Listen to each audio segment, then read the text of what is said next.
topic history of profession of pharmacy in India in relation to the pharmacy education and industry and organization, which is the topic of the B Pharm first semester. So we start from the history part.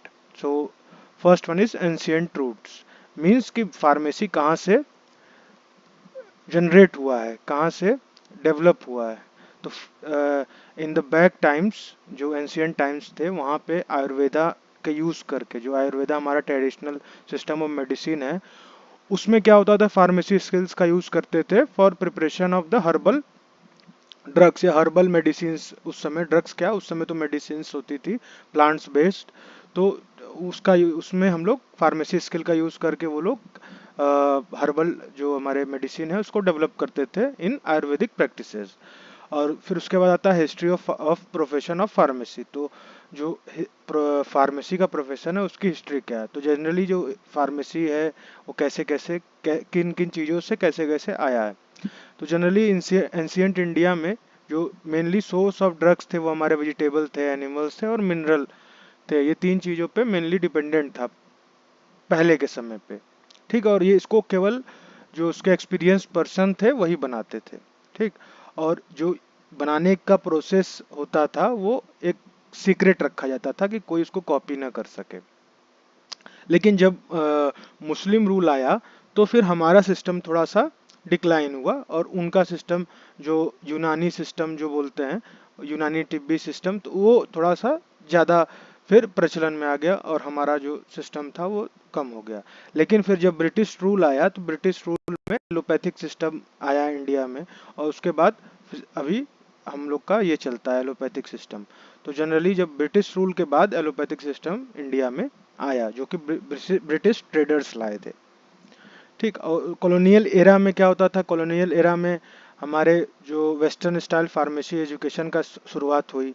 ठीक. उसमें first modern institution जो था Calcutta school of pharmacy, ये establish हुआ 1932 में.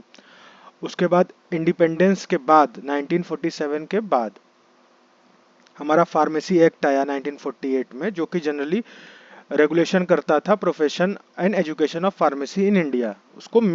उसका M यही था कि कैसे हम फार्मेसी को और डेवलप करें, फार्मेसी प्रोफेशन को और एजुकेशन, फार्मेसी एजुकेशन को कैसे हम लोग मोर डेवलप करें और उसको कैसे रेगुलेट करें. तो ये फार्मेसी एक्ट 1948 ने ये किया. और फिर उसके बाद फार्मेसी काउंसिल ऑफ इंडिया, जैसे पीसीआई कहते हैं, पीसीआई का जो स्टेब्लिशमेंट हुआ 1949 में हुआ, जो कि मेंटेन करता था फार्मेसी एजुकेशन और प्रैक्टिस इन द कंट्री. तो मेनली इसका एम ये था कि जो फार्मेसी एजुकेशन और कैसे उसका यूज़ फार्मेसी प्रोफेशनल्स जो हैं कैसे काम करें उसका रेगुलेशन, तो ये पीसीआई करती है. ठीक है. इसका मेन रोल ये भी था कि स्टैंडर्डाइज करे फार्मेसी एजुकेशन और उसके करिकुलम को, मतलब एक ब्लूप्रिंट दिखाई कि कैसे हमें काम करना है, कैसे एजुकेशन को डेवलप करना है, कैसे प्रोफेशनल्स को काम करना है. तो उसका काम क्या है, पीसीआई का काम है. So history of pharmacy profession in India next one है. तो इसमें क्या था, लॉर्ड धन्वंतरी जिन्हें गॉड ऑफ हेल्थ कहा जाता है, वो इंट्रोड्यूस कराए थे आयुर्वेदिक साइंस में फार्मेसी को. और एंशियंट टाइम में जो हर्बल मेडिसिन का यूज़ करते थे हम लोग फार्मेसी में. और मॉडर्न फार्मेसी जब इंडिया में 1932 में आई तो फिर उसमें क्या हुआ, उसमें जो बीएचयू बनारस हिंदू यूनिवर्सिटी में during the session of 1937-38 professor M L Shroff, जिन्हें फादर ऑफ इंडियन फार्मेसी कहा जाता है, उन्होंने कोर्स स्टार्ट किया बी फार्मा एट बीएचयू. तो एम एल श्रॉफ को मॉडर्न फार्मेसी या फादर ऑफ इंडियन फार्मेसी कहा जाता है. और इन्होंने जो बी फार्मा कोर्स है उसको इंट्रोड्यूस किया बीएचयू में. सो नेक्स्ट वन है the history and development of Indian pharmaceutical industry.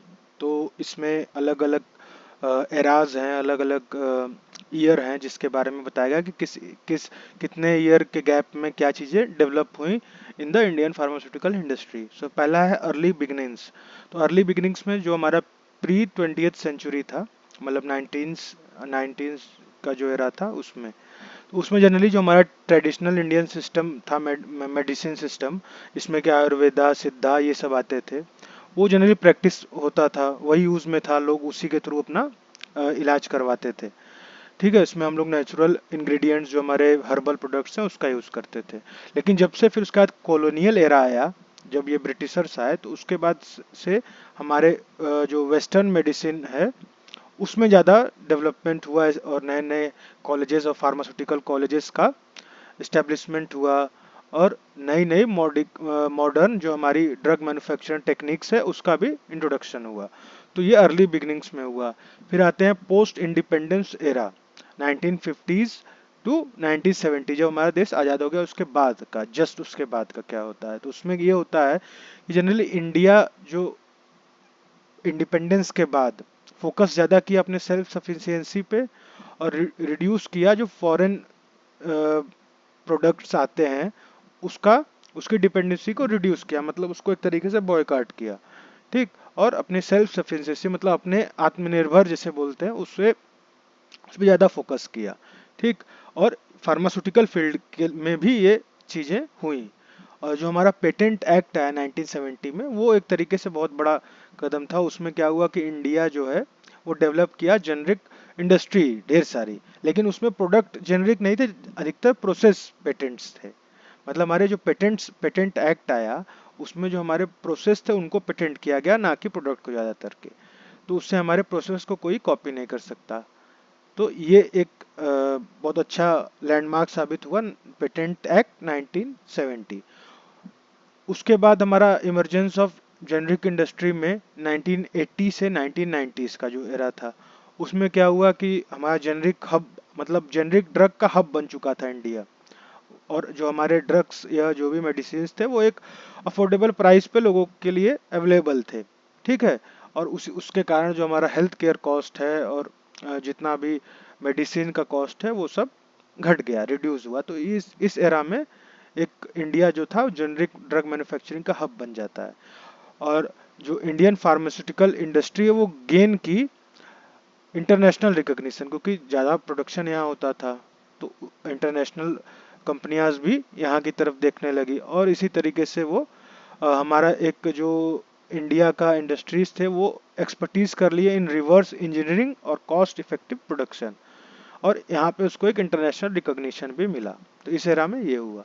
फिर आता है ग्लोबल एक्सपेंशन का एरा जो 2000 से लेकर अभी तक जो चल रहा है। इसमें क्या है, इसमें इंडिया एक तरीके से ग्लोबली पूरा एक्सपेंड कर चुकी है फार्मास्यूटिकल फील्ड में और अपना एक्सपोर्ट करती है, इंपोर्ट करती है और कोलैबोरेशन करती है डिफरेंट इंटरनेशनल कंपनीज से।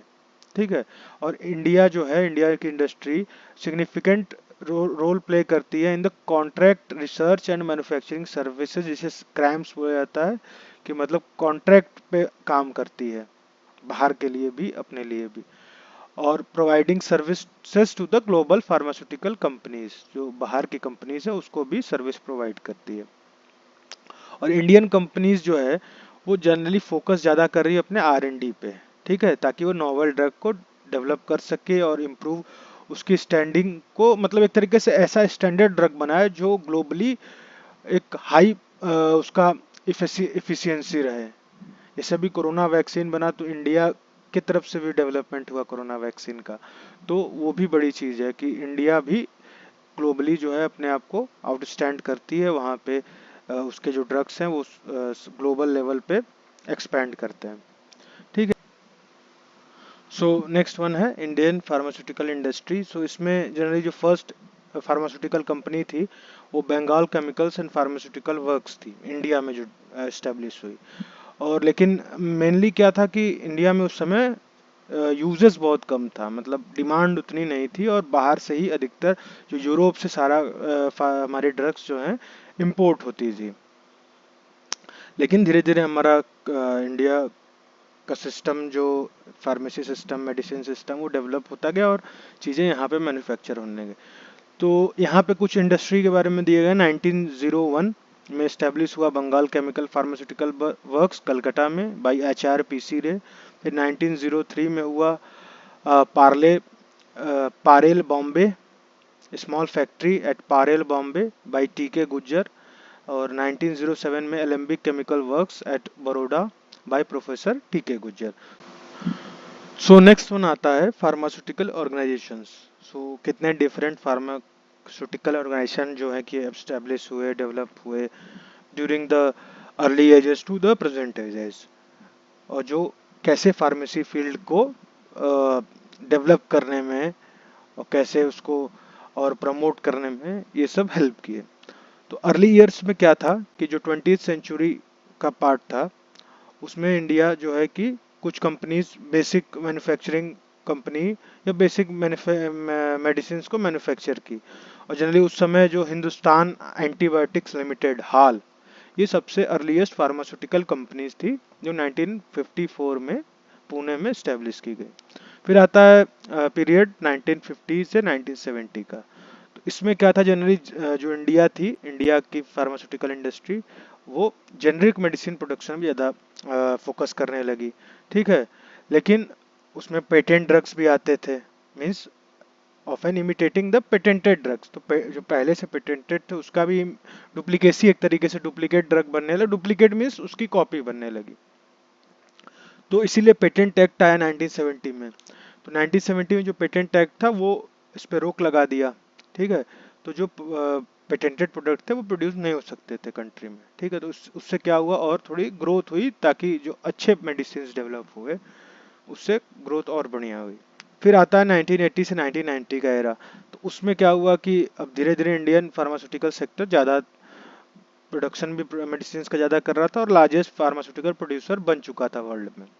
ठीक, उसके बाद क्या हुआ, जो इंडस्ट्री थी फार्मास्यूटिकल इंडस्ट्री, वो जेनरिक ड्रग ज़्यादा डेवलप करने लगी। तो ज़्यादा जेनरिक ड्रग करने से हम लोग जानते हैं कि जेनरिक ड्रग जो है सस्ते होता है, तो कॉस्ट इफेक्टिव आ गया।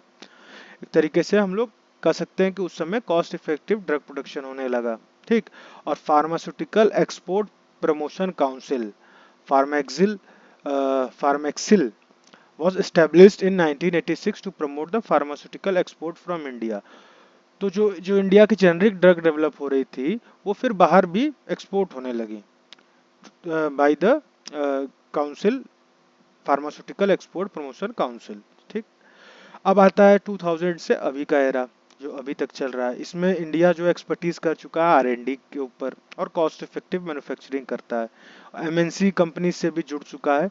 और इसका जो है कि रोल बहुत ज़्यादा ही एक्सपैंड कर गया है इंडियन फार्मास्यूटिकल इंडस्ट्रीज का। इंडिया में तो मैन्युफैक्चर करता है, बाहर भी करता है। और रिसर्च, सीआरएम जो भी हम लोग पहले भी पढ़े, जो contract research and manufacturing services cramps जो हैं, वो एक सिग्निफिकेंट रोल प्ले करता है in the development of pharmaceutical industry, क्योंकि ये बाहर विदेशों में भी उसको प्रमोट कर रहा है। ठीक है, फिर the establishment of various regulatory bodies such as central drug standard control organisation CDCSO improve the quality and safety of the standard of the drug products in India। मतलब एक तरीके से जो इंडिया में ड्रग प्रोड्यूस हो रहे हैं उसकी क्वालिटी और उसके स्टैंडर्ड को इम्प्रूव करना और कैसे उसको मेंटेन करना है, ये रेगुलेशन काम है central drugs standard control organisation CDSCO। ठीक है, फिर आता है national pharmaceutical pricing authority NPPA।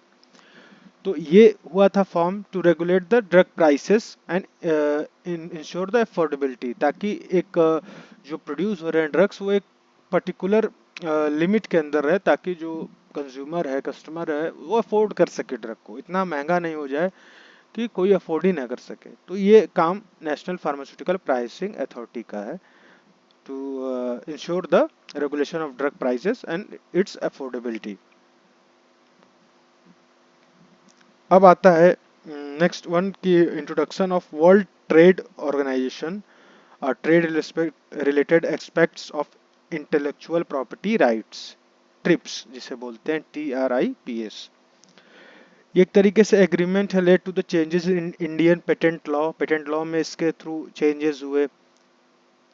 ठीक है, जो अफेक्ट किया प्रोसेस टू जेनरिक प्रोडक्शन, जो जेनरिक प्रोडक्शन होता है उसमें अगर चेंजेस होंगे पेटेंट लॉ में तो जेनरिक ड्रग प्रोडक्शन में थोड़ा सा चेंजेस करना होगा। और द इंडस्ट्री जो है वो मेनली फोकस की expanding it's product portfolio including the biotechnology and biosimilar products. तो जो ये ट्रिप्स है ये जनरली फोकस करता है mainly the expanding the product portfolio and including the biotechnology and biosimilar drugs.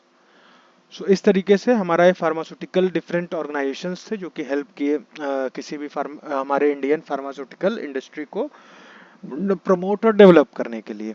So thank you for watching the video. Like, subscribe and share for more informative videos.